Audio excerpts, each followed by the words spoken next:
Hey everybody, this is Kevin Kubota back at you with another week of Post Pro, and this week I'm with Lindsay from Red Boot Design. She's the manager and lead designer for Red Boot Design that does album design. I thought it'd be a good time to come and talk to Lindsay since we're going to be talking about album design for the next 2 episodes. And we'll be right back at you in a sec with Lindsay and Red Boot.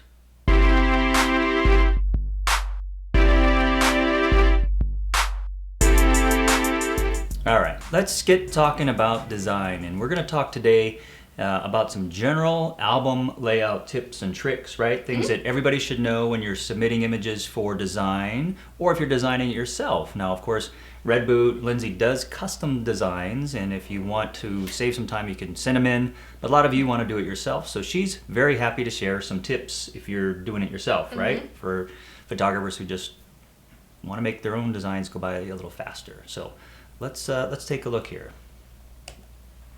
All right. First of all, getting organized. Get your images in order. Normally, just put them in numerical order.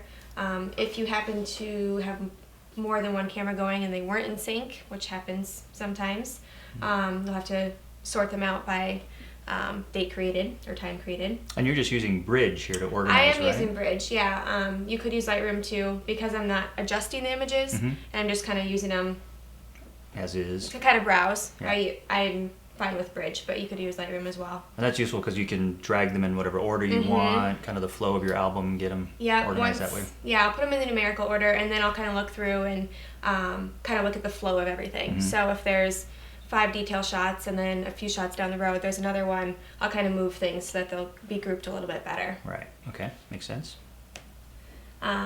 When you're picking out images or having your client pick out images, I always recommend including some of the detail shots. They kind of help set up the feeling of the day and It's a little ambiance there, a little mood, right? Right, yeah.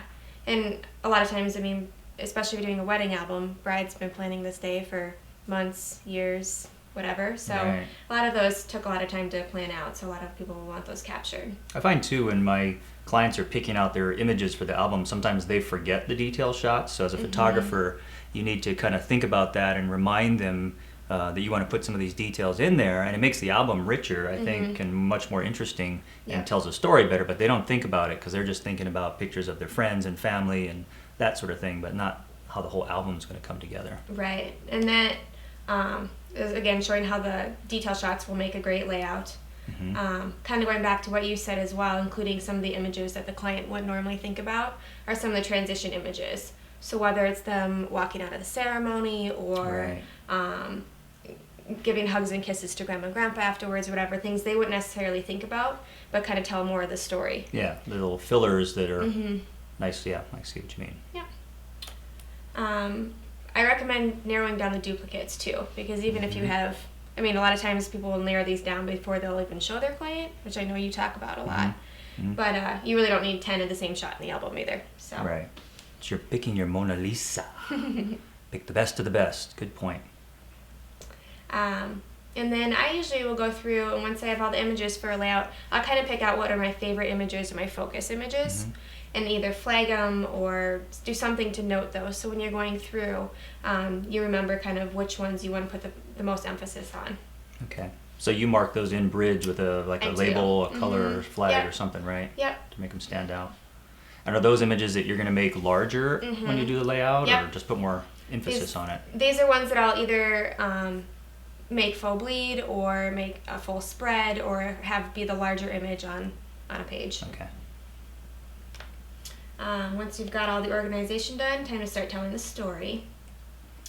Balance is one of the main things I like to emphasize for people, whether it's symmetrical or asymmetrical. This is an example of symmetrical design. Kind of if you imagine a mirror in the middle, it's the same on each side. Okay. Kind of makes your eye flow. So you're talking between the 2 pages in the album spread, so balancing with each other. Gotcha. Or asymmetrical design, where like this one you can see that it's not the same on each side, but it still makes your eye kind of flow in and follow the line of the images, and it still looks balanced because even though there's a little bit of not blank, but a lighter opacity image here, it still kind of feels balanced. And it works together as a whole spread. Like I'm looking at this and that looks great as the whole thing, and a lot of people I think look at one page at a time when they're designing, and then they forget what it's going to look like when it's opened up as a spread together. Yeah. White space. I really like white space because it kind of draws your eye into the images. So the white space here kind of acts as a frame. Again, this is a good example of balance too, where this image is larger, but it's a lighter opacity, so it feels a little more balanced. If you didn't have any white space here, there would be kind of a break for your eye. Yeah, it would just feel like almost like cluttery, you know. 'Cause it's hard to get a lot of images, and you've done a good job, obviously, with fitting more than normal amount of images on a spread and keeping it clean looking. Yeah. Having that breathing space. Yeah. Yeah. I mean, top photographers, you work so hard on these images, and the client loves them as is. So why would you want to take away the emphasis from those with just cluttering it up? Right. Yeah. It's another example of white space. Kind of got the frame around these two images, and then a little bit of a faded image here. It adds just a little bit more depth to it, but still the white space in there. So notice here too, you've used the same image, one as a faded background, and it's a nice, like a support or an emphasis to use the same image. I think a lot of people wouldn't think to use the same image twice, but it really works here when it's faded back like that. You know, rather than having, if they were both full opacity, it would look kind of odd to have the two full images. Yeah. Same image. Yeah, if they're full opacity, I think it would look kind of funny, but I always think it gives it a little bit more depth. And sometimes too, if you'll have your full opacity image, you keep that in color, and then the image in the background, have that be black and white and faded back. Faded back, yeah. Sometimes that works too.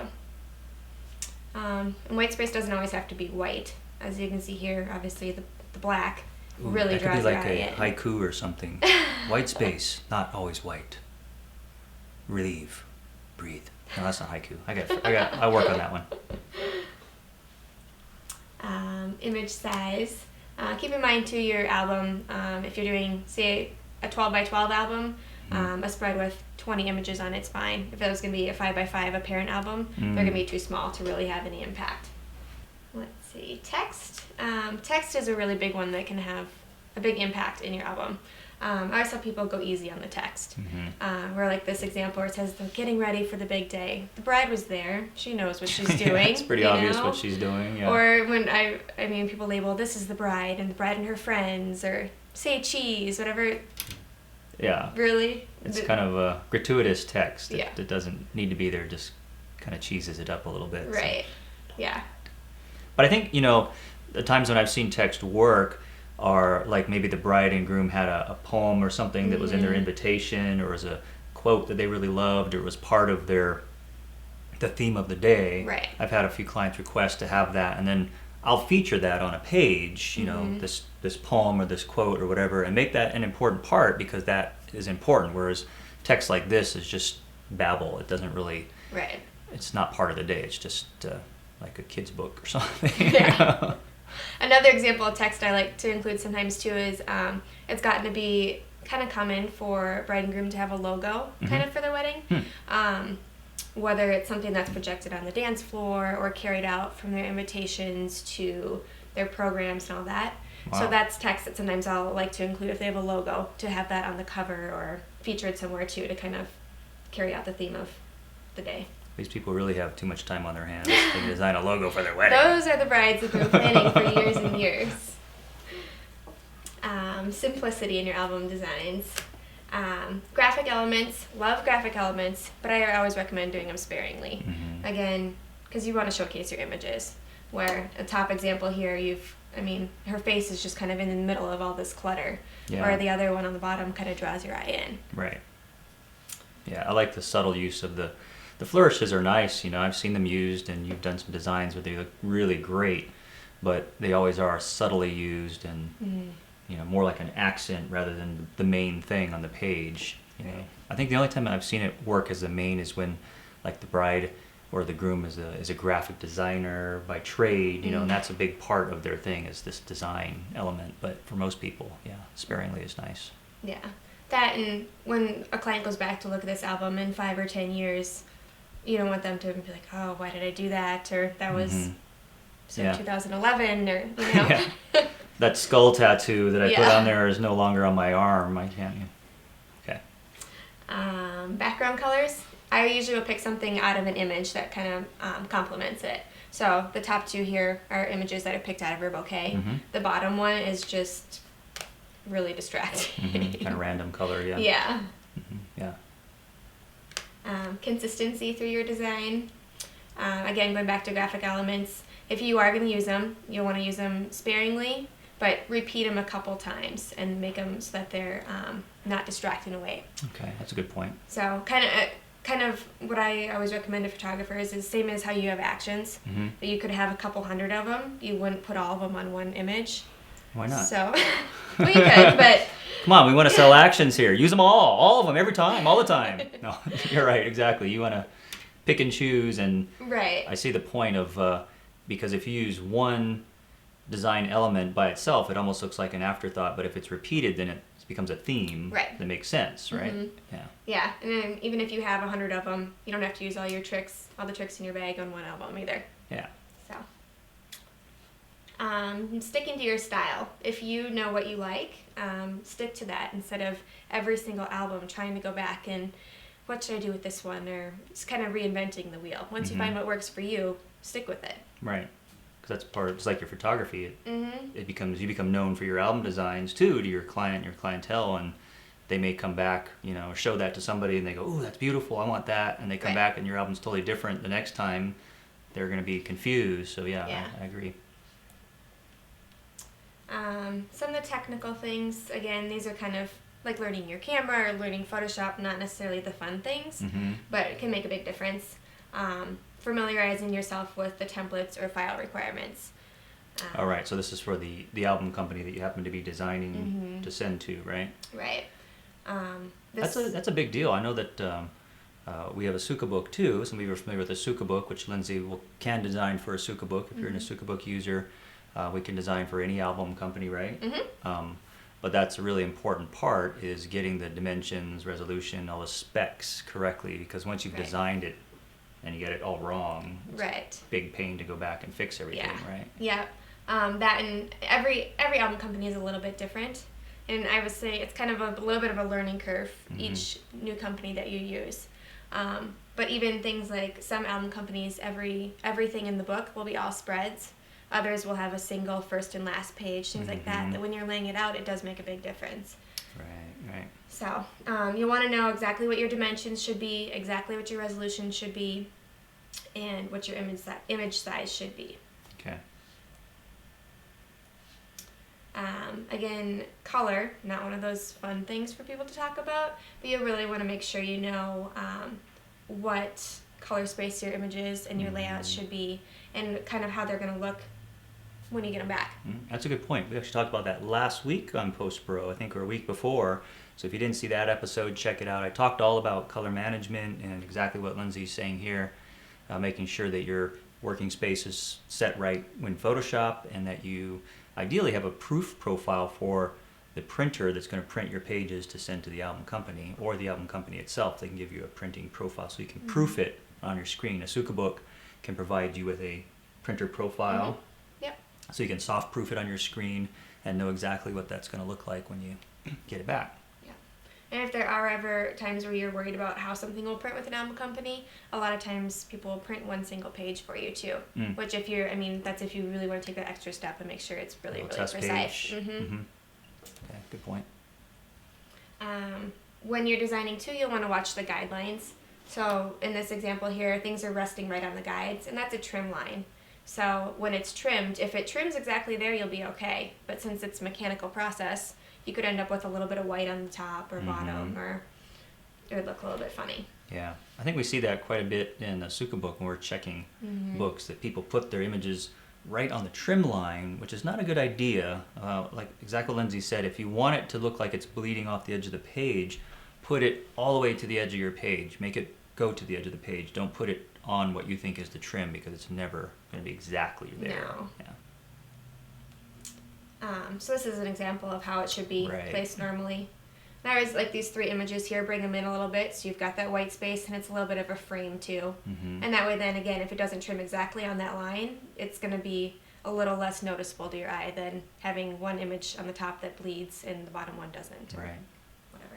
And keeping it like you said, with enough space, because if you leave like a 16th or an 8th before the trim line, it's more noticeable if that trim is another 16th or 30 seconds even off. Right. Because it's closer, you'll notice the difference than if it's further away. So I generally go for about a half an inch or so. Is that about right?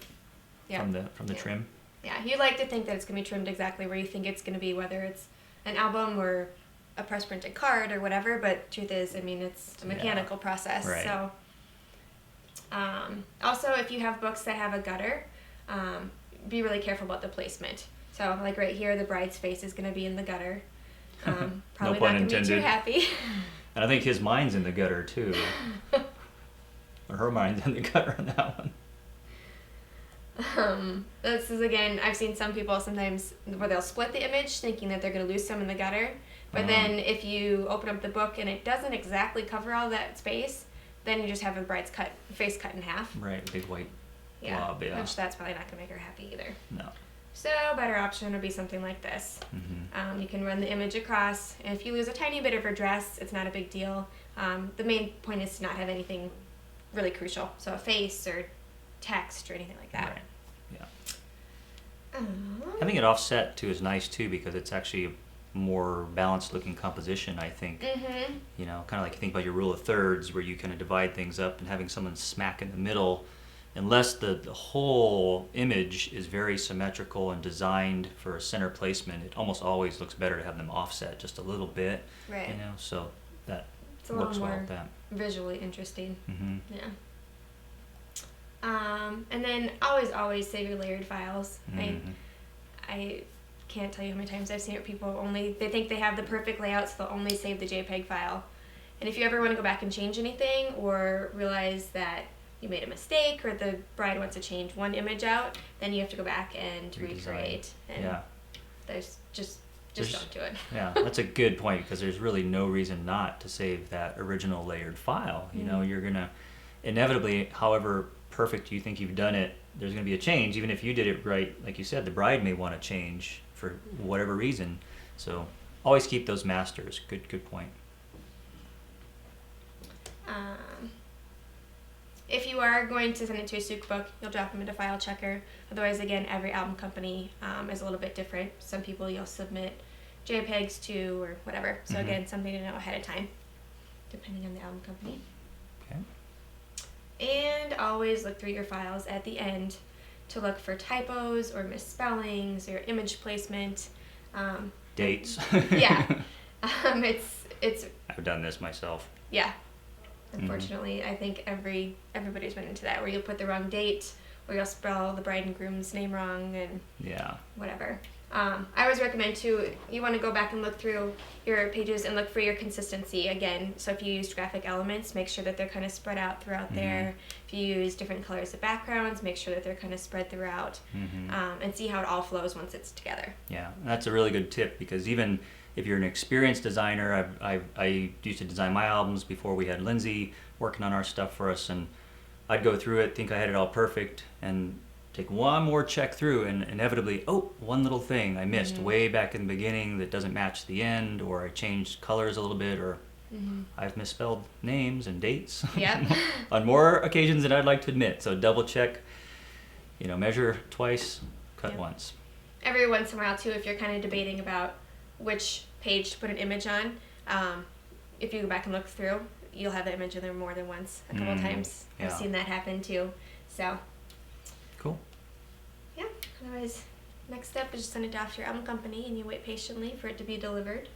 And you click this and you go, ooh, my album comes out right, I'm so excited. And then it's like Christmas when it shows up. Christmas when it shows up. Yeah. Awesome. Well, that's some good design tips for you to get you started. Next week on Post Pro, I'm going to go into some design specific details in Photoshop, time-saving tips and tricks, the real mechanics of laying out your album, and how to get it done a little faster if you're going to do it yourself. And you know what? It's your birthday today, isn't it? It is. Oh, it's Lindsay's birthday today, and she decided to come in and again. work. I should sing happy birthday to her. No, that's okay. Happy birthday to you. See you next week on Post Pro.